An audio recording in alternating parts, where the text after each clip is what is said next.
Greetings and salutations, loyal viewers of this channel. Today we have an absolutely amazing story, a tale that is just beautiful and stunning in every possible way that features an elderly woman who is dealing with a bunch of vagrants seeking drugs, seeking hookahs, and her fight against all of these people, why she's in this pickle, and whether or not she's actually some kind of super kingpin of crime. Now, she isn't, which I want to make 100% clear in case this elderly woman is litigious, because I don't want to get sued for a joke.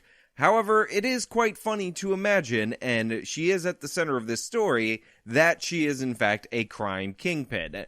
That being said, before we get into the main topic, for those of you who are unaware, I recently dropped a video on that police-related incident out of Memphis, Tennessee. It was age-restricted 7 different times by YouTube. I tried editing the video repeatedly in order to get around the age restriction so I could deliver you the information. All my appeals were rejected, so you might have noticed not seeing that video, not being able to get through it without watching 2 different warnings from YouTube, and even my community tab post when I went to check the comments was also restricted. Now, there's no violence, there's no swearing in the video within the first 15 seconds, which is something that YouTube also claimed about that video. Yet, it was age restricted, so I want to give a special thank you to my members over at my website before we roll into this story, just so you guys know I am dealing with quite a frustrating situation over here. But without further ado, we're not focusing on the negative anymore, let's get into the positives, which is this NBC News segment. I'm frustrated, I'm irritated, and I'm beyond done. Instead of basking in her retirement, Elaine White has been left with sleepless nights, wondering, how can a man, a grown man, go to a house in a neighborhood thinking they're gonna get sex? Already, I'm so hyped for this story. Already, from this moment, when my brother shared this video with me, I knew that this was going to be a video because the slow zoom in on our face, the way they opened it up by showing the wind chimes, hyping up the sound of those wind chimes, and this woman, Miss White, saying she's tired, she's sick of it, and then the zoom in and her saying that, I knew that this was not only going to be a fun story, but this was going to be a legendary story. Let's get further into it. Elaine White has been left with sleepless nights, wondering, how can a man, a grown man, go to a house in a neighborhood thinking they're gonna get sex? Now, I know this question is posed in like a very dramatic way, and the answer's supposed to be that that man is ridiculous, but I would just want to point out that if you are a man and you are looking for that, where else would you go but somebody's home? I would hope you would go to somebody's home, because the alternative is to do it outside, and that would just be wildly inappropriate. Now, in the context of this video, Elaine White's statement makes a lot of sense. It's like, why are these men coming to her house seeking that? But the thing is, that's exactly where you go, so I'm gonna have to ding you on that, and ding the news agency for covering this story for not pointing out that's exactly what you would do if you were seeking that kind of thing. Go to somebody's house where there's a person that lives there, then that's who you would do it with. Obviously, that house is going to be in a neighborhood. how or why is her East Plano home being used online to lure men looking for sex workers? As many hookers and prostitutes are out there, go get one. Leave me alone. I'm not here for that. Listen, I've been to Plano, Texas. I actually did an event in Plano, Texas, and a bunch of you guys indicated that I was mispronouncing it all while I was promoting it, and yet I totally rejected your assessments and corrections. But this woman is exactly what you think of when you think of an elderly Texas woman. She's like, listen, don't come here, go somewhere else, there's plenty of hookers in the world, they do not live here, I am not a crime kingpin, stop trying to pretend like I am, get the hell off of my property. But it's even more funny. What are they saying to you? They're saying they're here for an appointment for Nikki. Some are for Kelly, some are for Nikki. Now it's Rhonda. Some are for Kelly, some are for Nikki, and now it's Rhonda. There is no Rhonda here. Do I look like a Rhonda? That is what that woman is saying to herself in the mirror each and every day. How crazy would it be if this woman was actually like the kingpin? She was actually the madam, she was actually in control of all these women, or better yet, she had that multiple personality thing that's way more serious in real life than it's in the movies, but she had the movie version, and she actually was all of those people.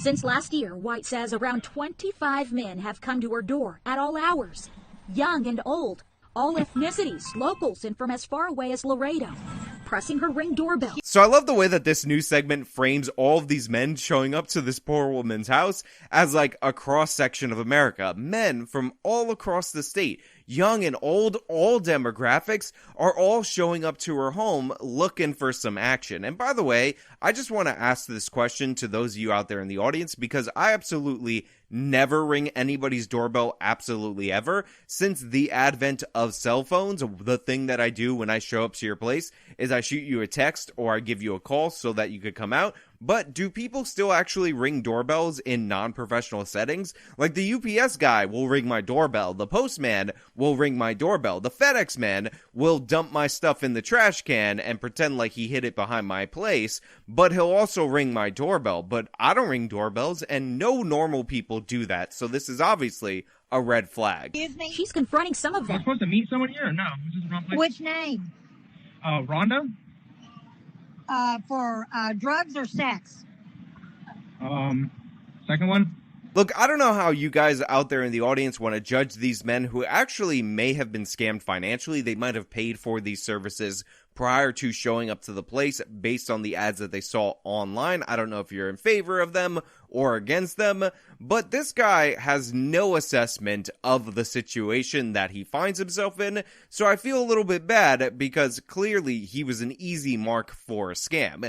If you go to a door and you're looking for a hookah and you hear an old lady's voice from the other side of the door and she asks you a straight up question like this, obviously, this is not the ideal situation. Obviously, this is not what you were looking for. Obviously, something is amiss. This is the easiest and most obvious sting operation thing you could ever do. But this guy, his threat detection only allows him to say the second one in response to her question. For drugs or sex? Second one?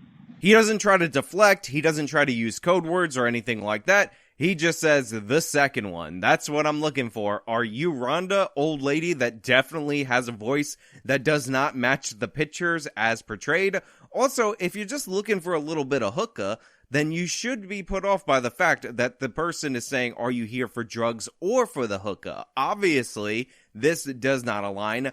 Obviously, your threat detection should be going off, but this person is not realizing the danger that he's in because this is Texas, and you best believe that this old woman not only comes through the Ring doorbell system, but she comes carrying a firearm and ready to roll. For drugs or sex? Second one? Well, you know what? This is a bait house, and you have about 10 seconds to get away from it, or the cops are going to get you. First of all, respect for scaring this guy off. Again, quite slow on the uptake. He needed to be told that this was a bait house and that he was going to get arrested if he doesn't get off the property in 10 minutes. So he takes off. But let's hear what's going on in this situation, because it's really odd for all of these people to be showing up to this one woman's house repeatedly over and over again. Also, notice that the police can't really do anything related to the situation because at this point in time, there's no real crime that was being committed. They show up, they ring the doorbell. When asked to leave, most of these people leave immediately. However, that does not mean that these situations can't get out of hand and that they haven't taken a little bit more force from this elderly woman in order to get them off the property. She says police have responded, but only make the men leave, telling her she could be the innocent victim of a sex trafficking ring posing as a massage website. Some sex website that nasty old men go and look for sex. They pay Venmo for the services, and then they get my address and they come here. Listen, this is some advice from me to you, from AJW to those of you out there in the audience. Do not Venmo a hooker. Don't Venmo for drugs. Do not Venmo for any other purpose other than when you see the link in the description of this video and you want to donate to AJW. This is an absolutely terrible idea. You don't want a digital record of your illegal transaction. That makes no sense at all whatsoever. And remember, cash is king whenever you're dealing with hookahs or drugs. Stop digitally paying for things that are illegal goods or services. Now, some of you might be pointing out that I'm not saying stop obtaining these illegal goods and services, because that goes without saying. Obviously, this is a channel where we talk about law and legalese and all that. But the thing is, if you're already considering Venmoing hookahs, then I just want you to stop, because obviously you got some kind of problem and you don't realize that that cash is in fact king. Also, if you meet a hookah in a hotel or motel, bring a Ziploc bag and put your wallet in the Ziploc bag and then put that in the lid part of the toilet, the top part, so that way if somebody comes in to rob you, they won't get your wallet. How do I know this very specific method in order to deal with this very specific situation? Well, you should figure that one out on your own, and only keep the money that you intend to pay to the hookah on hand and never let her see the origin point of that money. Again, not saying anything. I must have read this in a book somewhere. Security signs aren't keeping Johns away. Neither is this spray-painted sign she's resorted to. Kelly does not live here. I understand that this woman is in dire straits. All these different men are coming up to her door, soliciting hookahs, soliciting drugs, and all of that, and it's really put a strain on her life post her retirement. She has the security signs, which, you would hope would deter people, but you understand why they wouldn't deter people. But this sign right here that says Kelly doesn't live here is just not effective for what she wants to do. Nobody thought Kelly lived there. Everybody thought Kelly worked there. They wanted to visit her at work, if you catch my drift. So you need to change up this sign and say, listen, there is no Kelly. Even if there was a Kelly somewhere out there in the world, she does not work here. I am not her madam, or at least I'm not going to own up to this in this local news segment. Please go to the appropriate brothel or seek a refund from Venmo. Write them a letter about how you paid a hooker over Venmo for some ungodly reason. Look at the sign on my front door. Oh, okay. Get the off my front porch. Look, I'm not gonna lie, the entire reason I'm covering this story, out of all the stories that I could have covered on the internet.com, is for the fact that this woman has this kind of attitude. She's threatening people seeking hookahs with guns for going on her property, and I'm all here for it. Fed up, she's backing up this warning on her door. Yes, I have my Smith & Wesson 357 Magnum loaded 4-inch barrel next to me. Okay now. And I answer the door with it. In fact, everything about this elderly woman is what the kids would call basted. Now, some of you out there, every time I bring up the word basted and how the kids call things that are cool basted, seem to think that I'm saying basted like a turkey. No. It's spelled B-A-S-E-D-I-D.